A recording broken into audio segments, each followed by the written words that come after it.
Hello, folks. My name's DC Rockwell, and this is your co-host, Elio Grieco. Welcome to Code and Chaos, a pseudo-random conversation that starts with tech and ends where it ends, an hour or two later. Tonight's conversation is brought to you by our subscribers and by egx.org. Elio, we have a special guest on tonight. Would you like to introduce our special guest? Yes, thank you.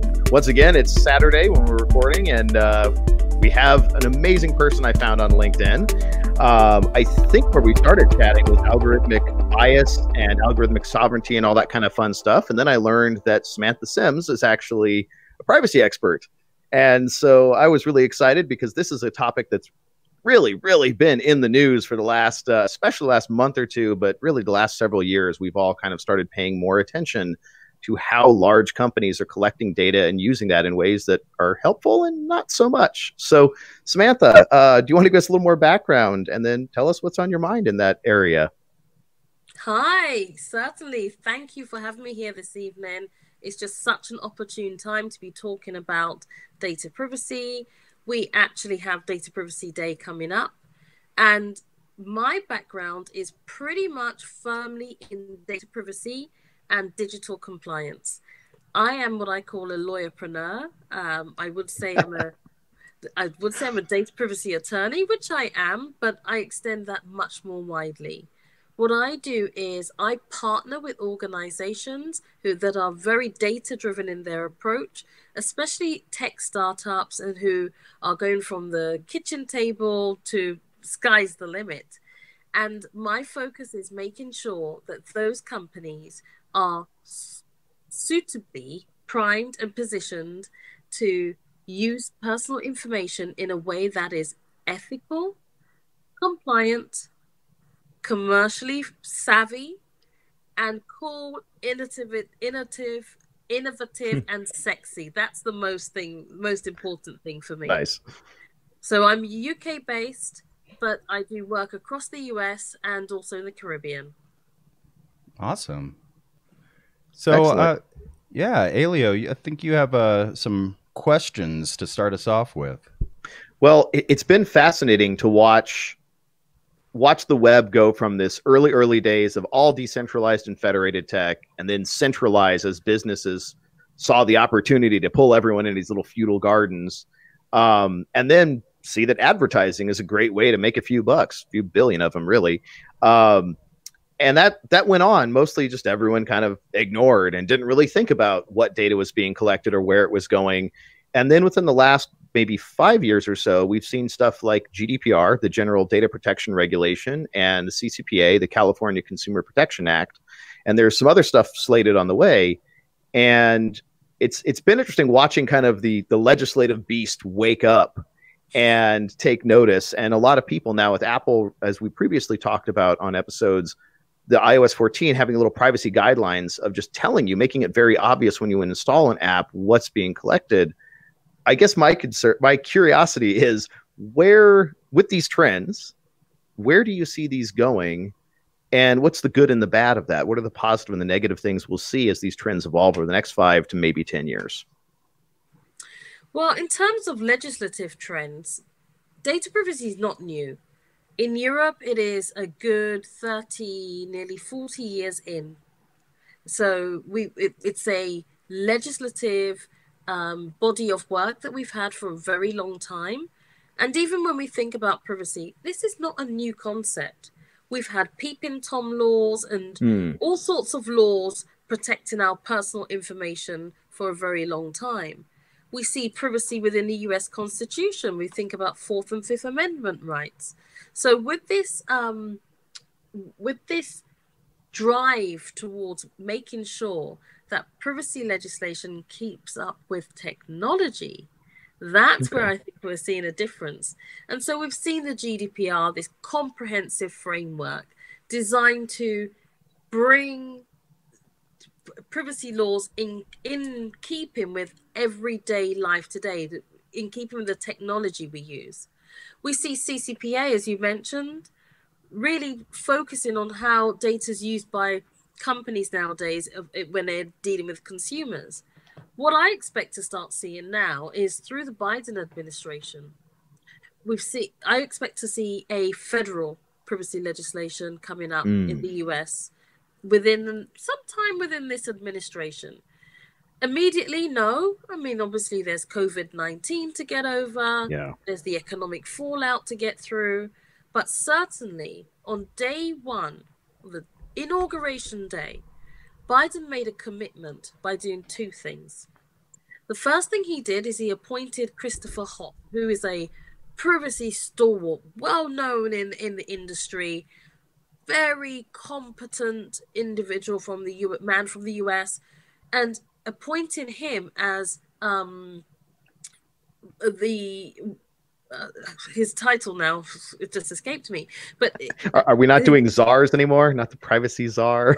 no, he won't be exactly the privacy czar, not at all, but he is going to be the person who's going to how can we put it, negotiate certain frameworks in privacy. Okay. So he's definitely got a big position that's going to make a huge change, actually, to US data privacy laws and help to align the new privacy shield or whatever comes out from that with the European legislation. So yes, he's been appointed, I just remembered, Deputy Assistant Secretary for Services. Okay. So that appointment was very, very important. And then the other thing that we saw was the executive order that previously allowed for non-US citizens not to be able to have full access to their data and seek redress around their data. Oh, wow. That executive order, which was put in place by Trump, was immediately cancelled. So these are some really big commitments because by getting rid of that executive order, what has happened is, again, we're aligning the US a little bit more closely with the European requirements around when data is sent to the US, individuals need to have access to their data, be able to have it corrected, be able to have it deleted, etc. So we have certain provisions of the Foreign and Intelligence and Surveillance Act, which are still standing. We know they are still in place, and they are going to cause some problems with Privacy Shield. But in any case, there has been this huge commitment from Biden on day one, straight out the gate. So this really looks like a US federal law is on its way around data privacy. So I guess my main concern here is that it seems that Biden's doing everything via executive order, and the executive orders can be overturned by the next administration that comes through on day one. And so is from an international perspective, how is everybody sort of viewing this process that we're going through? Do you have a lot of hope in the fact that, we have the House, we have the Senate, and we have the executive? The Democrats have they have control of these three, houses. Is that what everyone's banking on, which is that they're going to be able to draft a law in the House, get it past the Senate, and Biden's going to sign a long-lasting law into, a long-lasting bill into law? Or is it that we're hoping that these executive orders cause some sort of cultural change in America as a result? Honestly, we are on the back of an era, shall we call it, these last 4 years, but we're on the back of a period of time where we didn't know where the US would go in terms of privacy rights. We saw certain erosions around privacy rights through big tech, through, previous administration. So we saw certain things around privacy rights and general civil liberties that weren't boding well for federal legislation, although there were proposals for a federal legislation as late as last late last year. So in terms of what happens now and what the concern is, yes, things can be changed by way of executive order, but what we are hoping for and what it looks like will happen is that some type of federal law will come into place within this administration, and therefore making it less likely or less of a concern that a new administration can come in and completely overturn those previous rules or executive orders that have been put in place. So Go ahead, DC. So do you think that the current administration is more resistant to the influence of these companies that really want to keep privacy? They, for example, Facebook, they make their money off of being able to give away people's private data. This is part of their business model. It's how they target ads, right?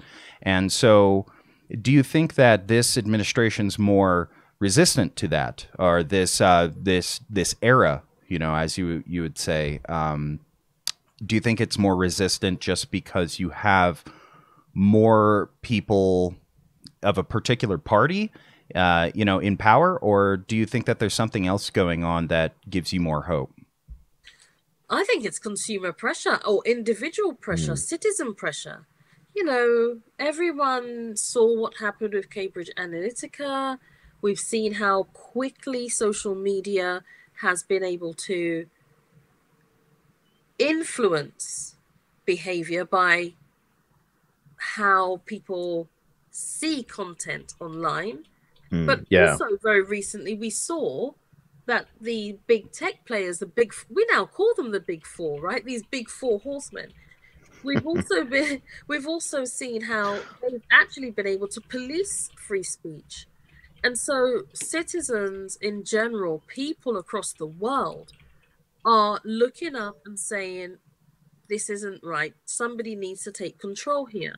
And we're seeing that people are putting pressure on the governments to address data privacy, how these organizations are using personal information, competition or antitrust, people being concerned around their dominance in particular fields, the fact that they've been able to hoover up all of this data and be able to use it at their will.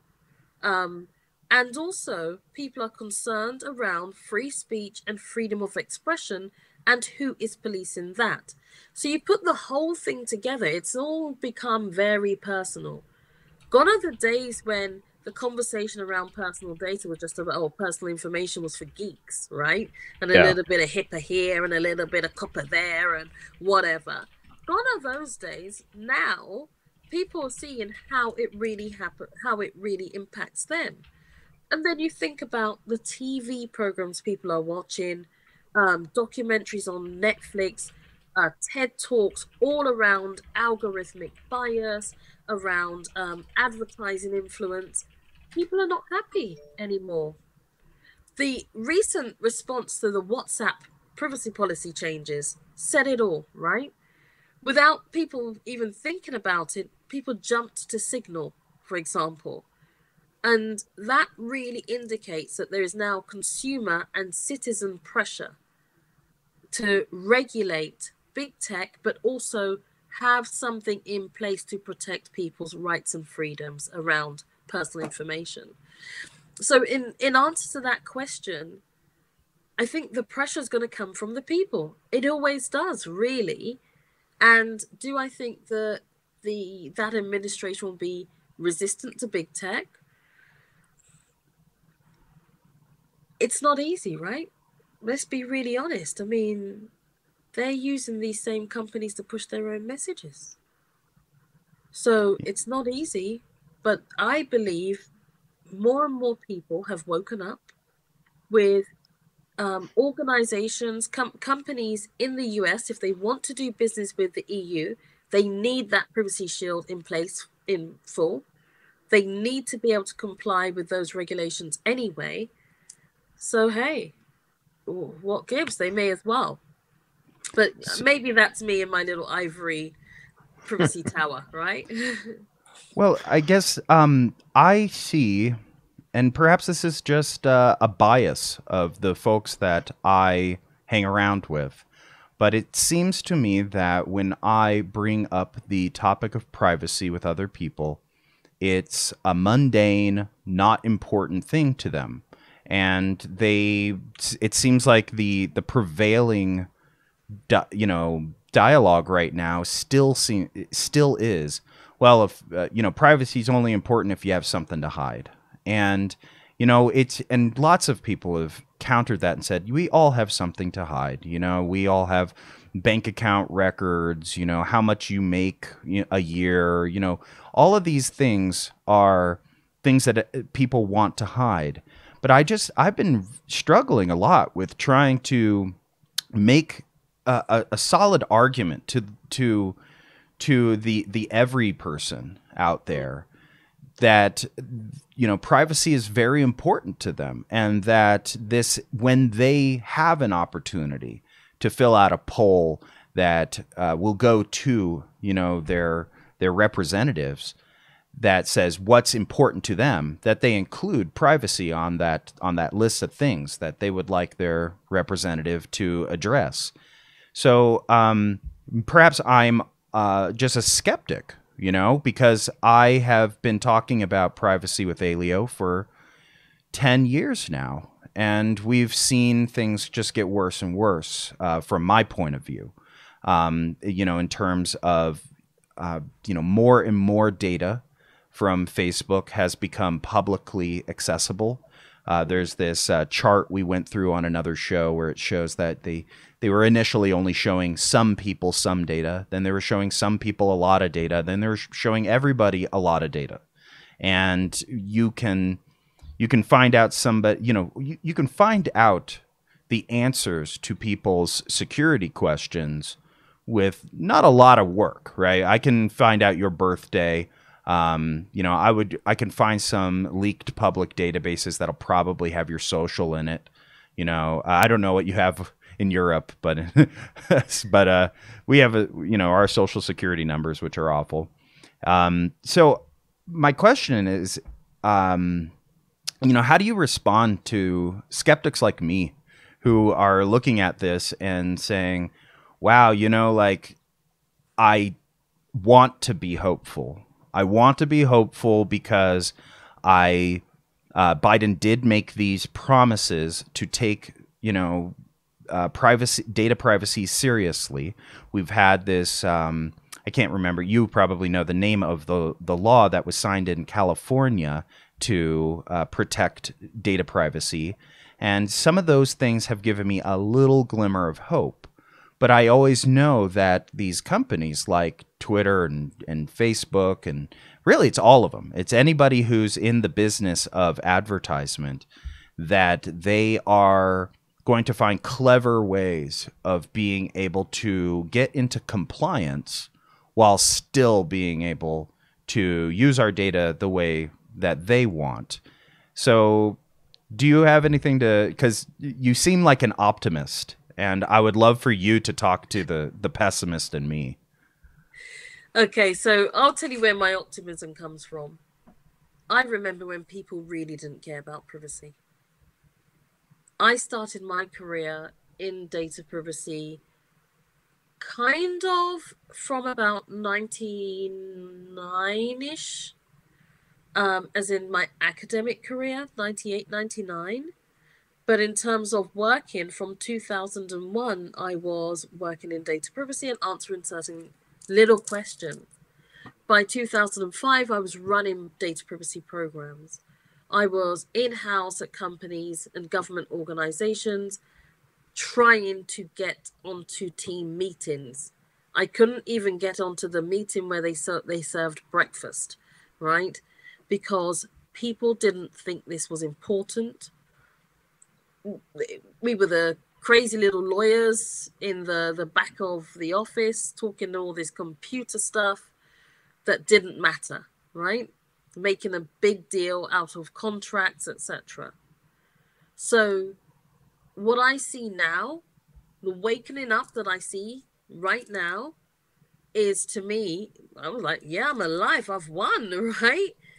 So when I look at, for example, the WhatsApp debacle a couple of weeks ago, actually, to me, that's a clear indication that people are taking privacy seriously. Because all of a sudden, the company that's owned by the company that we all know is using personal information and was purchased back in 2014, changed terms in 2016, all of a sudden, everyone's jumping up and down because they changed the privacy policy and they say they're going to share the data a bit more widely. Nobody even looked at, or hardly anybody actually looked at what that meant. But, whoa, no, you can't share my personal information. I'm going to Signal, right? So that tells me that there's an awakening within that privacy consciousness. But it's about education. Because ultimately, the way that we present privacy as professionals, I think, has been wrong. We've been presenting it to consumers as, firstly, it's about cybersecurity. So as long as you've kept everything safe, it's fine.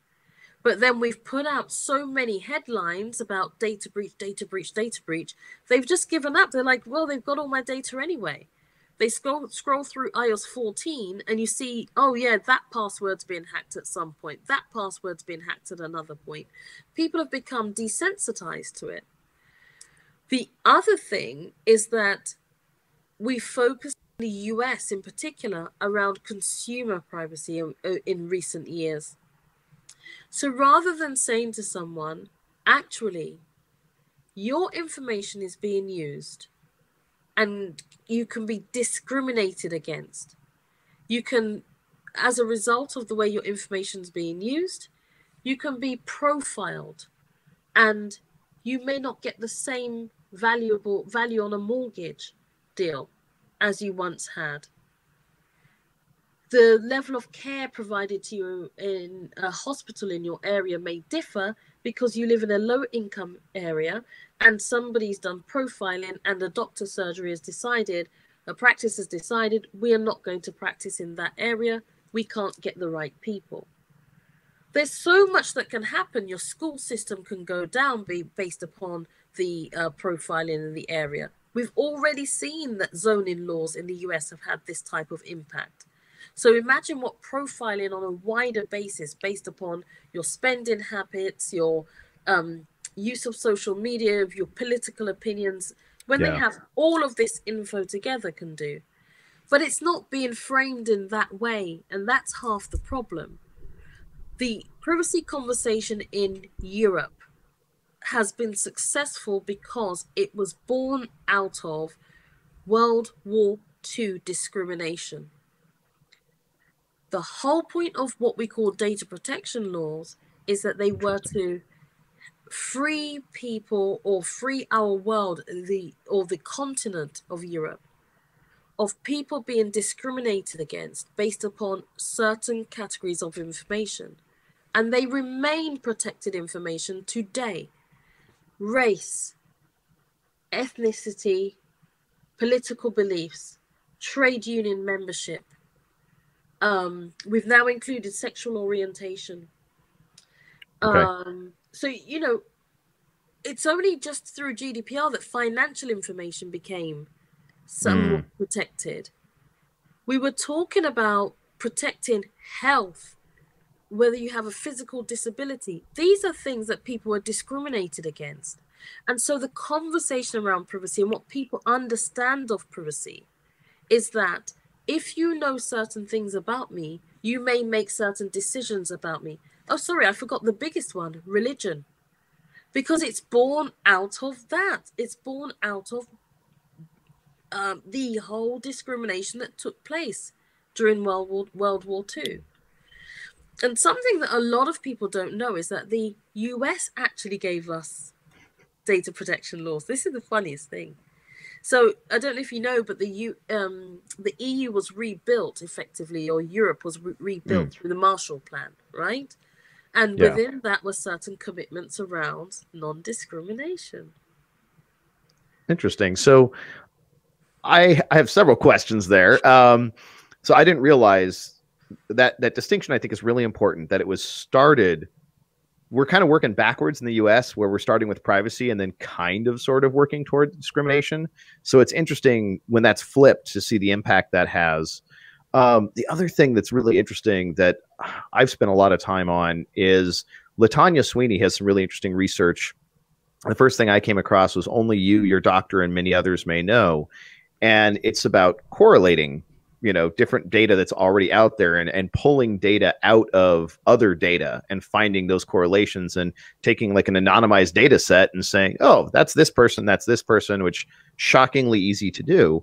Yeah. So I guess with your legal background, I like where this is potentially going. I like the stuff you're saying, but I guess the concern I have is we've already been ignoring this for so long that at this point, your data, whether it was just given to a company, and again, I like that distinction in Europe between just because you're not a consumer, just because you're not paying Facebook to do anything, does not mean you don't have data protection. Like framing it as a consumer thing, I think people miss that if you're not paying money, you have zero right. So like Equifax is hoovering up all this info, you have zero right to complain because you're not their customer. So how do we put the toothpaste back in the tube, the genie back in the bottle? Like all this data's out there, not even including the dark web breaches. How do we deal with the fact that most of the data is already out there? And it's not about preventing data from getting out there for everyone alive today. It's more about how do we deal with the data being out there rather than preventing it from leaking? And where do the laws stand on that? And where are your thoughts? Well, it's really interesting because in the US in particular, you've got the fruit, the doctrine of the fruit of the poisonous tree. And that's a really... Oh, whoops. Uh-oh. Oh, looks like we lost her. Oh, no. Let's try to get her back on here. Yeah, that was just when it was getting real good, too. I know. Sorry, folks. Not sure what happened there. But it looks like it might have been a browser crash or something. So we're going to try and get her back on. But I did think the point of how privacy laws in Europe had come from discrimination, which is... Or anti-discrimination, yeah. Well, yeah, well, which exactly. I guess comes from. Right, exactly. Well, it's just like, there was massive religious persecution over there. And... it just, the thought that occurred to me was that, it does seem like discrimination is much more tolerated here. and we don't get, our politicians at least don't appear to be, too concerned with that. Oh, it looks like we got you back. Let's, there we go. That's standing. Wonderful. All right, there we go. Sorry about that. It's okay. So I think at the point I was saying, in Europe, when a regulator is taken to task by a regulator, one of the sanctions a regulator can put in place, and I think it is the most important sanction, is requiring deletion of the data and telling them that they are not allowed to use that data or any of its outputs ever again. Now that gets to me really interesting. I rewatched our interview with Alan Woods 2 weeks ago. The amount of entanglement in systems, like I didn't really catch it the first time I watched it and the first time he said it. And then as I was rewatching, I'm like, wait a minute, like, yeah, how, like that sounds so simple, right? Like we've all deleted a file accidentally and it's gone forever, right? But that's because most people don't have backups. And when you've actually built systems at not even Amazon scale, any modern website, you're going to have the data in the site. You're going to have hopefully, well, these days you have NoSQL and all that, but you're going to have a normalized database, like fifth normal form, which means you have all these little pieces broken up and the database is joining them back together when you ask for them. So is it enough to just delete the person's name? Or do you have to find all of the joined data and delete that too? What if data is shared with another person? There's like collaborative documents. Like it gets really like that. It sounds so simple, but it gets so complicated. Not simple. It is not simple at all. And even when the GDPR was brought in, or when we were preparing for the GDPR, a number of companies received really, really bad advice, actually. And they were told that you hadn't received consent when collecting your data. So a lot of companies actually just deleted their entire, you're never going to believe this, entire CRM. Wow. That is hard to believe. Now, and the question is, did they delete the backups too? Because all the stuff I just talked about, most companies have online, and these days with the rise of ransomware, it's definitely best practice to have offsite at like Iron Mountain. So finding all the tapes that have copies of the data that someone asked to be deleted, and tapes are linear access. It's really hard to go in and just delete some of the data on like mag tapes. Yeah. So, man, this is... So they wouldn't have done that, but we say, because we recognize, at first we used to say you have to delete data in accordance with individuals' wishes or legal requirements, etc. But actually that's nigh on impossible. So we make it unusable, or we commit to not using that data. So we commit... I'm sorry, I didn't mean to cut you off. Go ahead. But to me, so I worked at a medical information company, and to me, the concern isn't really about the deletion of the data, because a lot of these companies, at least the companies that are storing, you know, the most sensitive data, go through regular audits where folks have to go through and check those backups and make sure that they actually did delete this stuff in order to maintain certain compliances. But one entire class of data, which I haven't heard talked about yet, is derivative data. And there's a huge amount of data which was derived from the original data. So, for example, you know, you could take people's medical records and you can correlate those with people's insurance, car insurance records, and you can start finding with machine learning algorithms some very interesting patterns, such as people who buy Fords are more, and this is an example, this isn't a real example, I'm making this up, but you know, if the people who buy a certain brand of car may be at more of a risk of a certain kind of illness, for example. And so, hey, how about we target our ads for people who buy these cars to, you know, go get a checkup for this thing as well, or maybe, you know, see whether or not they're interested in this particular pill. And so that data is then divorced from the original data. You can't really recorrelate it because it went through a deep learning algorithm that went through millions of layers of of mutations, and you know, we can't even explain how it arrived at the conclusion it did. And so, and when you delete the original data, then it's very difficult to say what data came from that and what data did not.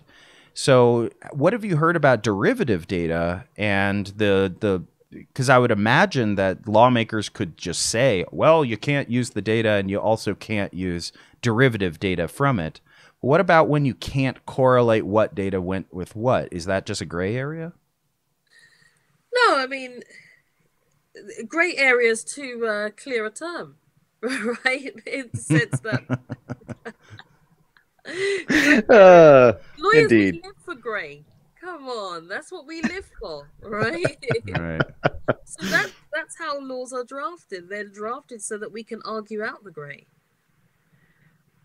It's okay. Unfortunately, that's how it is. And so the protections also have to be balanced. We can't spend... I think what's most important is that we're putting in place the right culture, the right sort of ethics around and practices around use of data. And that's what we've missed, where we've got to the stage of having derivative data that we can't identify the origin of. in Europe, we do focus a lot more around this tagging of data. You're almost following the flow of the data so that you know where it ended up in the end. You need to be able to explain your choices, explain how you, if you have a subset of data and you're audited, where did it come from? So a chain of custody could be sort of built into systems to show where it came from. We could also have a law that requires that you have a chain of custody for certain kinds of data, perhaps. So, for example, with Cambridge Analytica, I would argue that the fruit was the derivative data. It wasn't actually the data itself. They could just toss away those databases and say, hey, we don't need them anymore because we already gained the political insight we need in order to, change elections, in order to know how to gerrymander more effectively. And so it would be it seems like the way we would have to combat that is by mandating that people have a chain of custody on data saying where it came from.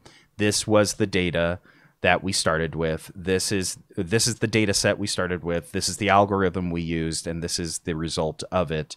And this way, during an audit, anything that does not have a chain of custody, we could presume that this may have come from a non-authorized source.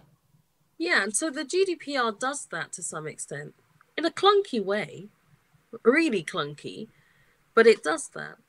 And it does that through, I would say, I call it maybe three key tools in particular. The first tool you have is a data inventory, or what we call a records of processing activity.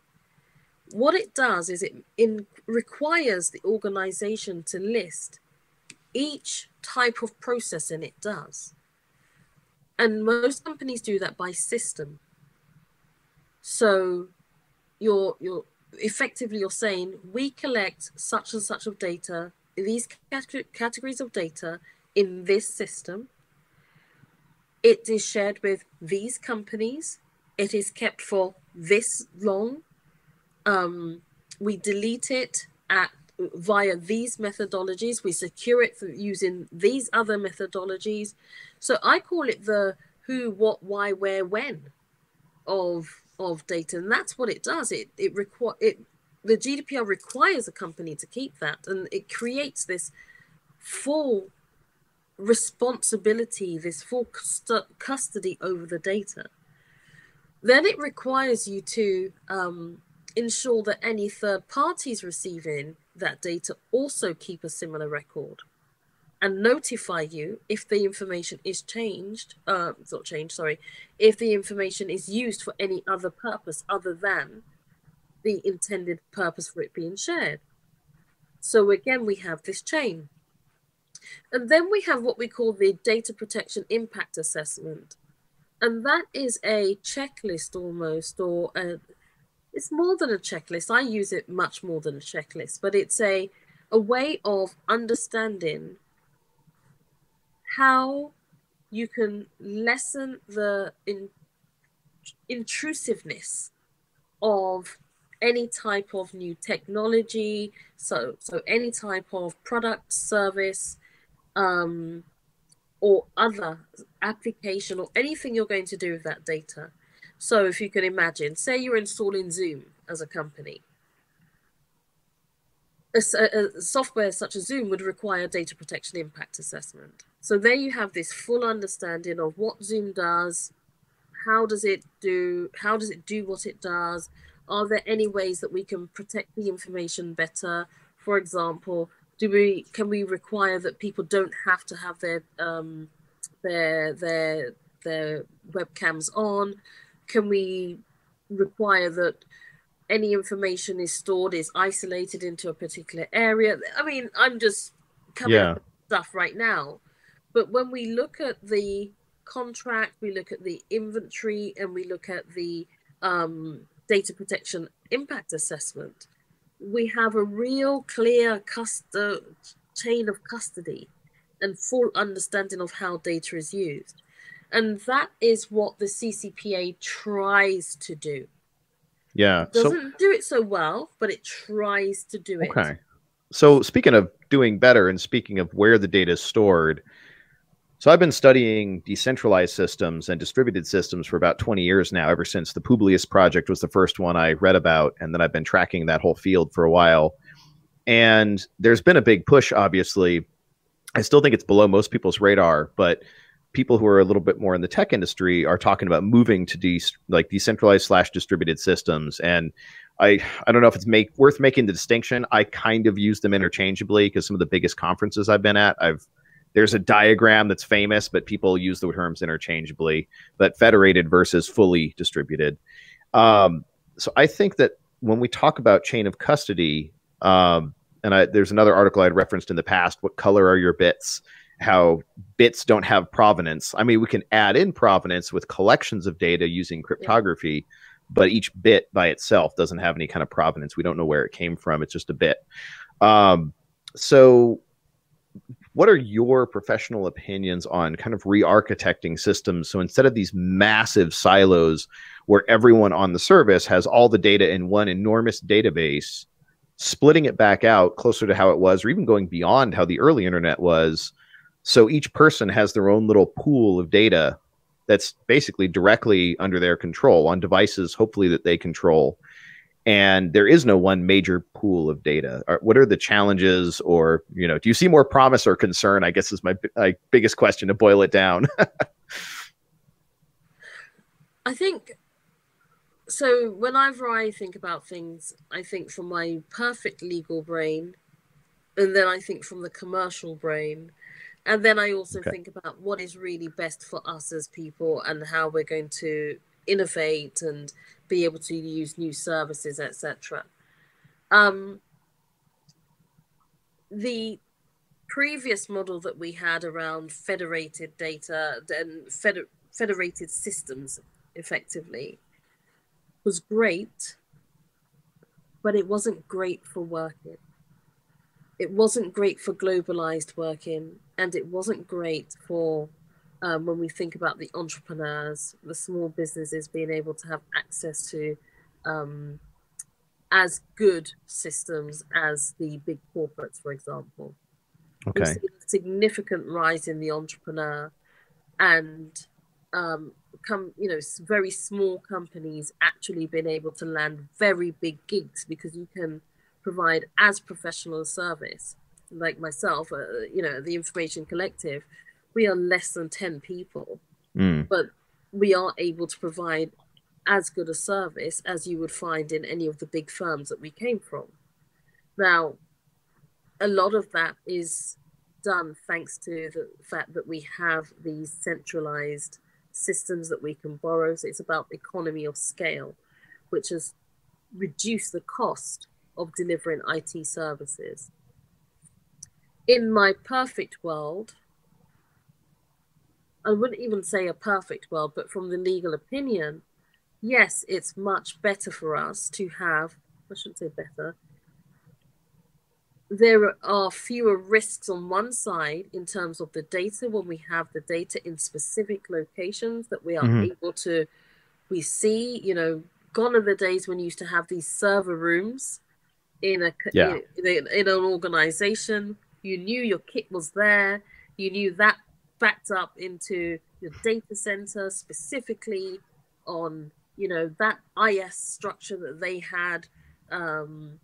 So we knew exactly what was happening, whether it was platform as a service deal or an infrastructure as a service deal. We knew where everything was. Going back to your point earlier, if we wanted to delete something, we went straight into that data center. We knew what tape it was recorded on. We passed that over the degausser. We knew exactly what we were losing. We knew what we weren't losing, right? So it was all easier to control. But when we look at the modern way of working, how many companies if they had that type of IT environment, for example, and this is where I'm not a techie, but the question I have to ask myself in terms of, before I make an opinion of whether that's good or not legally, how many companies in this pandemic would have been able to cope using that system, that architecture. Because business continuity is also one of my legal concerns. That is part of data protection. Being able to continue working using your client's data, using personal information. If you're a doctor, for example, you can't say, sorry, we can't log into our systems, and so I don't know what medication you are on now. Yeah, although to me, that's a further argument. I can't give any detail, but there is a story that was shared with me, and they're like, do not, share this with any kind of identifying info. And there have actually been deaths, and I can't use this in my talk because I can't source it, but there have actually been deaths because the opposite of that, people have gone to thin client and people have died in surgery because the data was not local. The data was off in some cloud and the network failed. And knowing what medications you're giving someone, if you give a person who's, got a clotting issue, a blood thinner, they're going to die. And vice versa. If you give someone who needs a blood thinner, something to think, like, you have to know what you're working with there. So to me, I think that's an even stronger argument and federated systems they're good, but you're right. They don't solve the problem. You lose economies of scale. You just pushed the problem out and made it a whole bunch of smaller problems that are all slightly harder to deal with because people who can actually administer these things are in high demand and hard to find anyway. But I think if you look at technologies like Freenet, like BitTorrent, things that are fully distributed, where there isn't a central server someone has to admin that interoperates with other servers, the federated model, but every node is equal and just sends data to other nodes, I think there's a huge advantage there in terms of reliability with offline first services like Secure Scuttlebutt, where it just expects that there's no internet and it works great with no internet because the guy lived on a sailboat who invented it. And so he'd pull into port, he'd go to a coffee shop, and he wanted a system to grab all his messages real quick for an hour. And then he'd be on the sailboat for another 2 weeks, and it had to work without a constant connection. And I think there are ways, as someone who has spent 20, 30 years doing the technical part, people ask, well, how do you have all these services where people are instantly notified? And how do you have the interactivity and the features? I think actually that's a lot easier than people think. It requires us to think a little bit harder about how we architect a system, but I think you can get the same or better functionality from a fully decentralized and distributed system than you can with today's cloud services. But I think we have to do a better job of letting the people who can create this understand that. And then the secondary factor that like keeps this from going is, like you said, the business brain. Like, if you get everyone on your platform, you can make these unicorn companies that everyone just throws money at because they're the one place where everyone goes, and network effects makes you highly valuable. And there is no one owner in a fully decentralized system. There's, distributed, to use the proper term. Everyone has their own little piece of it, but there's also not much admin overhead. It's relatively simple. So anyway, that's my thoughts there. But providing, we get involved, and this is part of the problem with law in this area. We really get involved after the solution's been created. We sit at the table whilst you're creating the solution, but we can only really assess it 100% once you've created it. And then we say, let's see. And then we start to see problems. And through that, we develop new laws. Yeah. Is there an opportunity for those of us in the tech community to better educate people with a legal background? Like, where could we do better to give you the information you need to do better? No, I think it's the other way round. And so as a lawyer, I seriously, as a lawyer, I always make sure that I'm able to understand what the tech folks are talking about. Right? Okay. Not just sitting there, when do we get to the liabilities bit in the contract, right? No, I want to understand your full product design. And I think that's where we need to do better, because the tech people, you're talking it. You're explaining what it is. Just that to someone else, it's like you're speaking math or tax or whatever, what's he banging on about? And so that's where we need to do better as a profession and stop looking at it as an isolated issue. and thinking about it, the legal and the tech together conceptually as one, right? Yeah, my question would have been a little different. I would have said, what's the best way for a techie to bring a potential new product to a firm like yours? Because, like, for example, most of us were making this stuff in our bedrooms, right? And we're trying to come up with something that will, we're not really, a lot of us aren't even entrepreneurs when it comes to this stuff. We think that there might be a better tech, a better way of doing this. And there's a couple of ideas that have been, let's just say I have a couple ideas that are floating around in my head on how we could both have data sovereignty, so each individual owns and gets to dictate how their data is shared, but it's also highly available to companies that want to use it and want to commercialize it. It's just that the user gets to tell the company how they would like that commercialized. To me, the idea of going to a law firm and asking them, hey, what do you think of this, is an expensive proposition. And so I wonder whether or not there are opportunities or there's interest on the law side where it's like, no, totally bring us your ideas, right? Or is it really just like, bring us your ideas and a check, this is our profession and we need to eat too. I'm wondering, where's the balance there, or are there opportunities for techies to get more input from experts on your side? Yeah, I can't speak for all experts, but I can speak for the information collective, because what I've purposefully built is something that can partner organizations in development.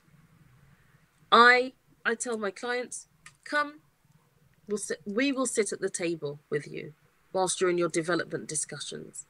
So whilst something's in dev, the first stage may be you send over the design. I'll say, I can see huge problems, or I can say, at least I understand it now. It doesn't have to be a costly process, right? Right. And then we continuously have touch points throughout the dev process. And that way, or interaction throughout the dev process. And that way, by the time your product gets to market, actually you have something that has been built with the privacy mind in place. Well, I tell everyone when they're in dev, because what started to happen is that the techies are trying to think like the lawyers. And that's not what I want you to do. Right. I don't want you to do that. I want you to be innovative. I want you to go blue sky thinking and big and bad and bold. That's what I want to see. If you're going too far out of that, I will rein you in. There's no judgment here. Creativity is about pushing the envelope. Unfortunately, that's now just left to the art and comedy where we can push the envelope. But in tech, you're supposed to push the envelope too, and somebody sits at the table and say, that's not right. And that's where I think that we need more people who understand the design process and respect the creativity and the innovation. And respect that I see it all the time. I do a lot of mentoring to micro businesses, so startups, who are also in tech space. And also I have a number of tech clients. And I see it all the time. They are not entrepreneurs. And I don't want them to be, again, I don't want them to be business people at that stage. I don't want them to be lawyers at that stage. Because the likes of most of these products that we use today would not exist if the person who was designing them was thinking about the money at the end or the law at the end of it. So I would say there are a number of lawyers like myself. I know that. But I would say just really focus on building a relationship with somebody who understands the area. They don't need to be technical. They don't need to know everything, but they need to understand your vision and be I don't know, geeky enough about tech to want to see this product on the market. And so it doesn't have to be expensive. I tell you when it's expensive, it's when you bring me to the table too late. Right? When you've brought me to the table at the very end, and now I've got to review the whole thing and try and understand everything. I don't know why you didn't include a feature versus why you included a feature. That is just very pricey. Now I've spent hours looking at it rather than an hour in a meeting with you every few weeks. When it gets pricey is when you're trying to implement a solution into a company or anywhere else, or to direct to consumer, and you're getting complaints or no one's taking the solution up. I tell a lot of my clients, it's cool to have, nice tech products and, build really nice software or whatever it is, but it's not so cool when nobody uses it. So adoption is something I always think about in my mind. I'm always thinking about user adoption when I'm doing my assessments. How will this look to the user? I always do this helpful versus creepy test whenever I'm assessing something, right? Is it going to freak somebody out or not?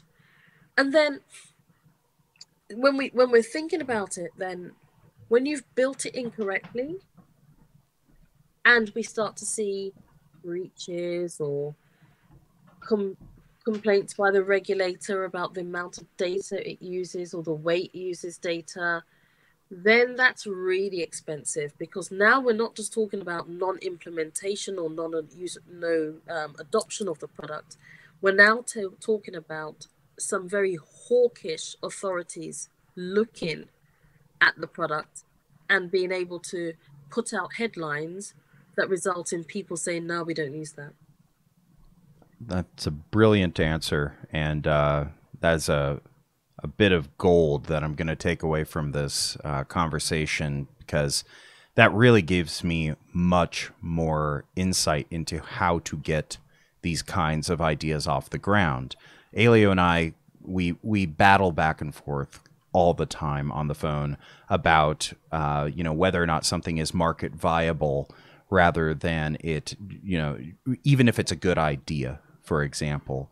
And it seems like, Information Collective and other companies like yours would be able to bridge that gap between what is viable in a market, what is legal to do, and that we don't really want to bring you in after we have an MVP. We want to bring you in as early as possible in the design process, so this way our MVP ends up being something that is truly actually viable. We want it, if it's a minimum viable product, we want it to be viable. And so I had always been thinking of an MVP being built first and then bringing in, folks like you. But now I'm realizing that I'm really just getting a minimal product, not a minimum viable product, if I don't. And so thank you very much for that answer. That was very insightful for me. You're welcome. You're welcome. I mean, and the other thing is, because the lawyer's brain thinks in terms of risk, what I must admit I do find with a number of my clients is that I'm always reminding them that this is MVP. Because it's when you're in your design stage, you haven't got that other type of brain on board, it's very easy to think, oh, we can just put in this new feature. Oh, we'll put in this, and we put in that. And before you know it, there is there's some product that's just cost now 50,000 over budget. And you don't have marketing fund spend as well. Yeah, right. So that's why I'd say having a lawyer on board from very early is better. That way we can talk you through the process without having to do too much doing. And when we do the doing, we know a lot already. It's very easy. Excellent. Well, I want to be respectful of your time. We are at the top of the hour. Samantha, is there anything that you would like to say or plug? Any other projects or Information Collective? Give some more information about that before we let you go. Well, I would just like to say that as the Information Collective, I am really keen this year to help at least 20 tech startups get to market. And I'm focused around tech startups who are trying to make the world a better place. So anyone who has a piece of tech that they're trying to develop that is really aimed at ensuring there's equity and fairness in the world, so that we can really piggyback off of some of the challenges we saw last year. Get in touch. I really want to be involved in that. So that's what I'm looking forward to. Excellent. And are you looking for companies that are in Europe only or around the world? Around the world. I'm global. We are global, but very heavily focused on supporting US and Caribbean companies. We do a lot of work in the UK, but where we can add a real difference is what's most important. Excellent. Okay. Well, any particular areas of technology or just anything technology? Anything. Okay. I'm fortunate to be surrounded by other kind of geeky lawyer, techie people who just like to see new things. So anything that's going to push the boundaries. Where we have a client right now who's looking at changing farming and building a software that can support farming. We've got one who we're speaking with right now around providing special educational needs in a different way to children. We have a client who is building a data insights software for small businesses so that they can literally do the same with their data as large companies and have better understanding over their data. We have one that we speak with around, how can I put this confidentially, developing a solution that alerts someone or alerts family members if you encounter law enforcement. Okay. So we deal with so many different people and it's so exciting. So yeah, anything. Even Very some cool. of the most mundane stuff, somebody's building a new way to store data. We're always interested. Awesome. Cool. And for those who might be only listening, would you like to just give your website address or any other links that they can follow in case they'd like to learn more? Absolutely. So we are at theinformationcollective.com, theinformationcollective.com. I'm particularly active in on Clubhouse, but also can be contacted at LinkedIn, Twitter, and Instagram. Most of my handles are Simms ESQ or something along those lines. And the Information Collective is active as well on Twitter and LinkedIn. But generally, go to the website. Our phone number and contact details are there. Reach out, and we would be more than happy to at least discuss. Thank you so much, Samantha. We really appreciate having you on the show. I'm delighted that I got to learn so much. I have so many more questions for you. It took me a little bit to realize what I could ask you, and then I had I have a huge list. So if you're interested in coming back on, we would be so delighted to have you back. Sure, that would be amazing. Thank you very much for having me. It's been actually such a fun conversation because it's nice to be challenged and for me to think about things in a completely different way as well. So fantastic. Thank you very much. Thank you. Thank you very much, Samantha. All right, folks, that brings us to the top of the hour and the end of our show. I'd like to thank everybody who's supporting us out there, including our sponsors and egx.org. And on behalf of everybody at Fault Tolerant Live Productions, I'd like to just thank you for watching or listening. Code and Chaos is recorded live with audience interaction every Saturday, Monday, and Wednesday, and then released each following day at 10 a.m. Mountain Time. If you enjoyed the show, please consider subscribing or rating the show on Twitch, YouTube, or your favorite podcasting app. And until next time, take care, keep washing your hands, and don't break your tech if it doesn't work. Thanks, everybody. Have a good night.